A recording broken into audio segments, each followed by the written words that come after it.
Alors, la première fois que votre prof de calcul en première année vous a parlé de l'intégrale d'une fonction, je vous parie qu'il ou elle vous a donné l'exemple de l'aire sous le graphe de la fonction.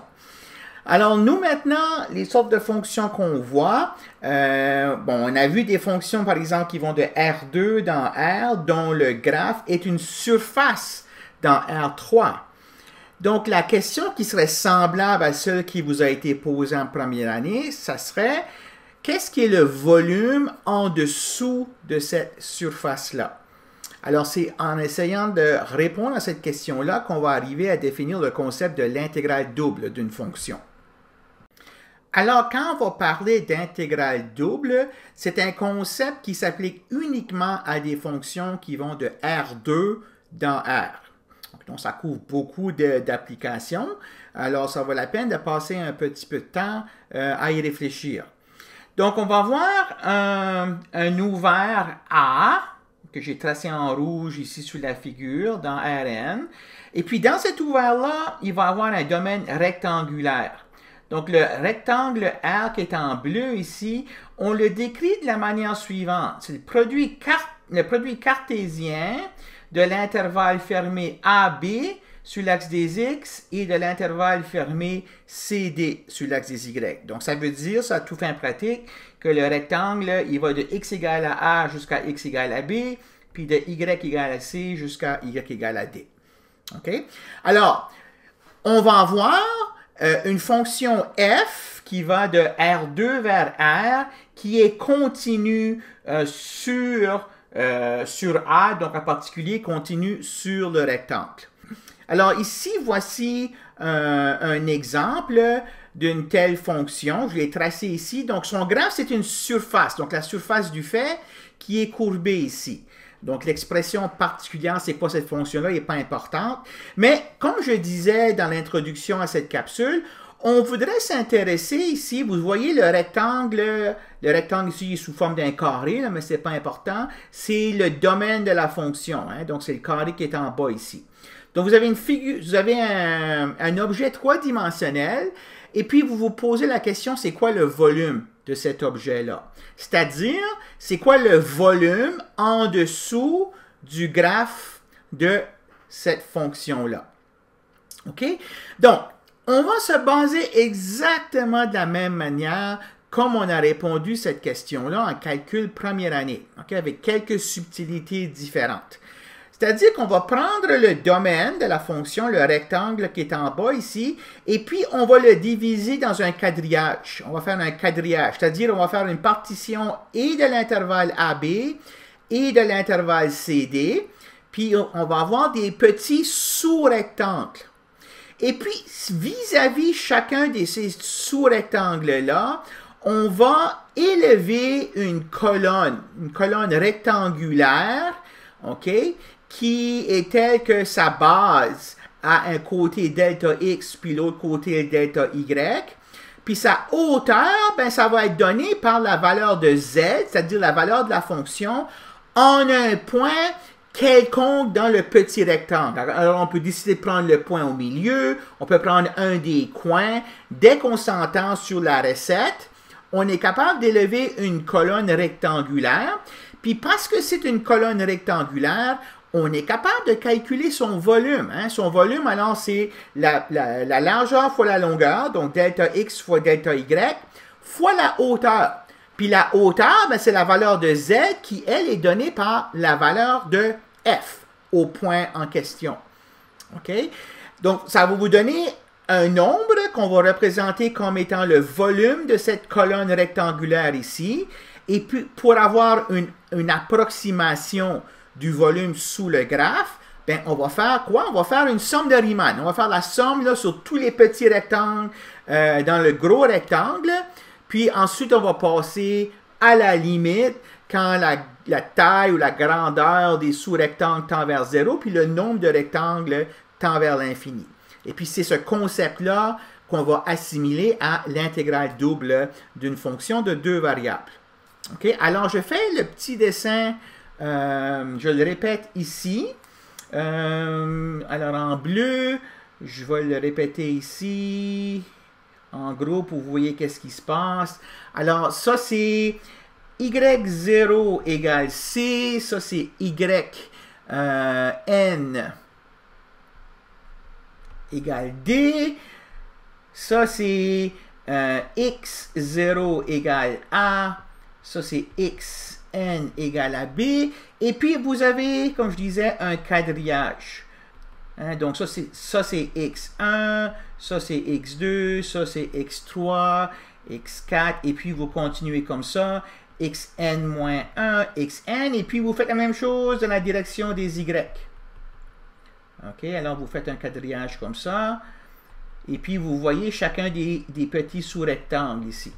Donc, on va en prendre un de ces rectangles-là, on va prendre celui-ci.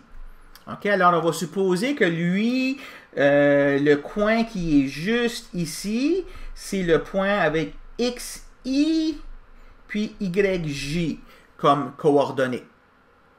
OK? Alors, on va prendre un vecteur.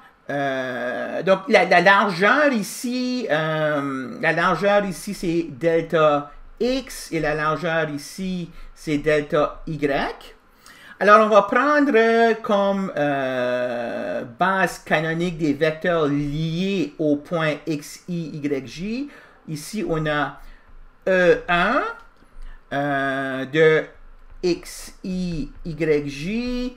Et puis ici, on a E2 de xi, yj. Donc, on va définir les côtés du rectangle comme étant delta x E1 plus delta y E2. OK? Donc, delta x E1, c'est-à-dire, pardon, pas plus. Delta x E1, c'est un côté. Un côté. Puis delta y E2, c'est l'autre côté. Donc, le côté vertical dans le dessin qu'il y a ici. Donc, on va calculer, comme je disais, la petite boîte rectangulaire, la colonne rectangulaire. Son volume, ça va être, ben, je vais appliquer le dx, dy à cette paire ici, dx, delta x E1, delta y E2. OK, ça va me donner l'aire du petit élément rectangulaire qu'il y a ici. Et puis, je vais multiplier ça par la valeur de la fonction f. Donc, la hauteur de la colonne, c'est la valeur de la fonction f au point xi, yj. Donc, ça serait le volume de la colonne que je vous montrais tout à l'heure ici, de cette colonne ici. Et puis, qu'est-ce qu'on va faire ensuite de ça? Ben, on va calculer donc la somme de Riemann comme étant, on fait la somme sur tous les rectangles. Alors, je vais de 0 à n-1 sur J et de 0 à n-1 sur I. Je prends F, je l'évalue au point xi, yj. Et puis, cette quantité ici, OK? Alors, je fais le dx. Je fais le dx de ceci, donc delta x, et je fais le dy de ça, donc delta y. Donc, ça donne comme produit, ça me donne delta x, delta y. OK, alors, ça fois delta x, delta y. Donc, ça, c'est la somme de Riemann.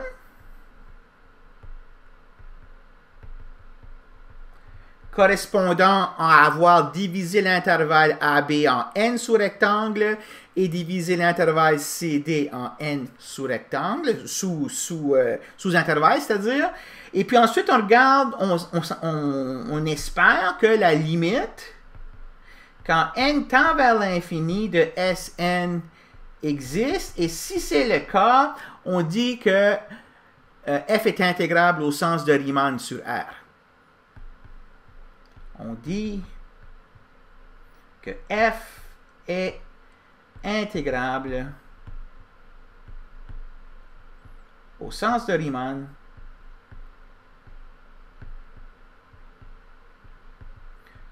sur le rectangle R et on va écrire, donc, cette limite-là, on va l'écrire de la manière suivante. On va mettre deux signes d'intégrale. On va mettre un R en dessous ici pour dire que c'est sur le rectangle R. Puis on va écrire ça comme f de xy, soit comme ceci, ou f de xy, excusez pas dx, dx dy, je devrais mettre ici, dx dy, ou f de xy. Parfois, on va mettre dA comme un raccourci pour indiquer dx dy. Parfois, vous verrez tout simplement fda. Ça veut tout dire la même chose. C'est la limite d'une somme de Riemann.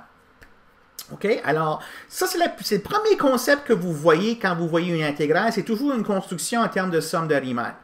Et puis, après ça, on espère qu'on va être capable de se servir de théorèmes puissants, comme le théorème fondamental, en calculant des primitives, pour nous aider à faire des calculs exacts sans avoir à passer là, par la construction explicite de la somme de Riemann, afin de calculer la limite. Okay, donc, mais pour l'instant, ça, c'est la construction théorique. Et puis, le théorème nous garantit que ce nombre-là existe si f est continu. Alors, si jamais que vous avez une fonction continue sur le rectangle R,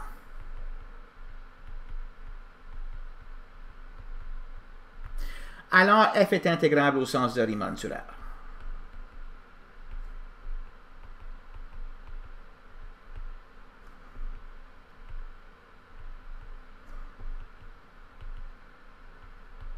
C'est-à-dire que vous êtes garanti que cette limite-là existe. OK? Donc, intégrable au sens de Riemann sur R, ça c'était la définition. OK, alors, je vais clôturer. Donc, on va penser à des exemples et des manières plus efficaces de calculer ce concept-là. Je vais faire quelques petites remarques qui vont être utiles pour la suite. Donc, j'ai trois remarques qui vont aller dans le contexte du théorème de remarque 4.6. Première remarque, c'est que nous allons bientôt voir, en fait, la prochaine capsule,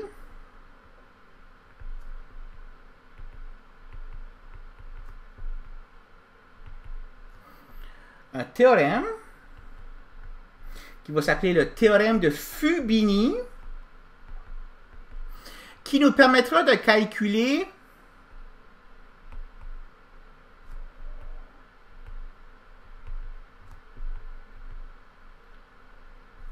l'intégrale double de f sur R en utilisant des concepts ou des techniques vues en première année.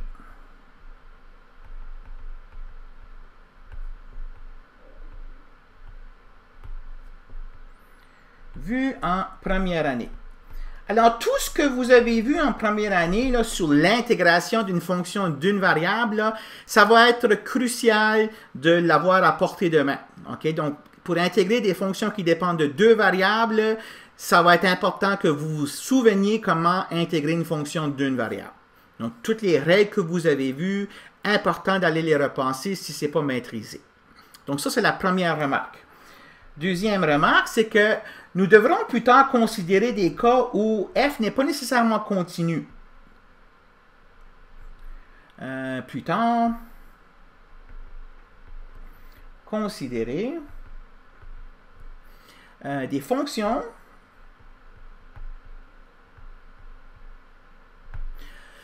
qui ne sont pas continues,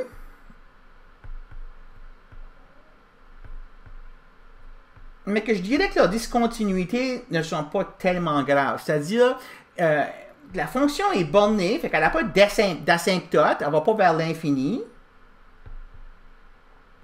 Donc, ils sont bornés. Et dont les points de discontinuité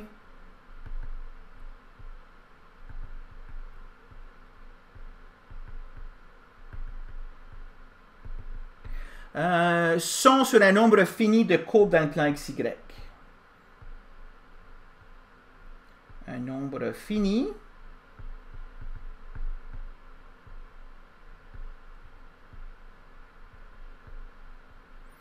Alors, si ceci, c'est pas tout à fait clair, là, je vous blâme pas, c'est pas clair pourquoi est-ce que je voudrais parler de cette remarque 2-là.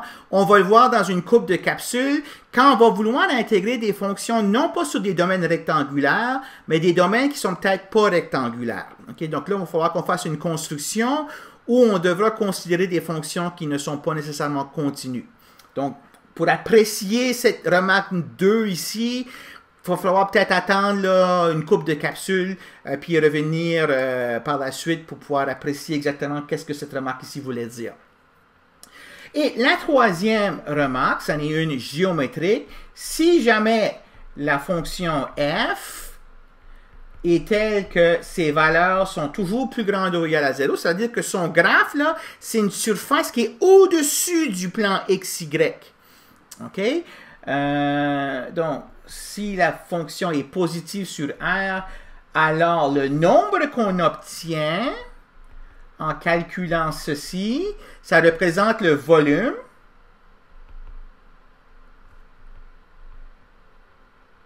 du solide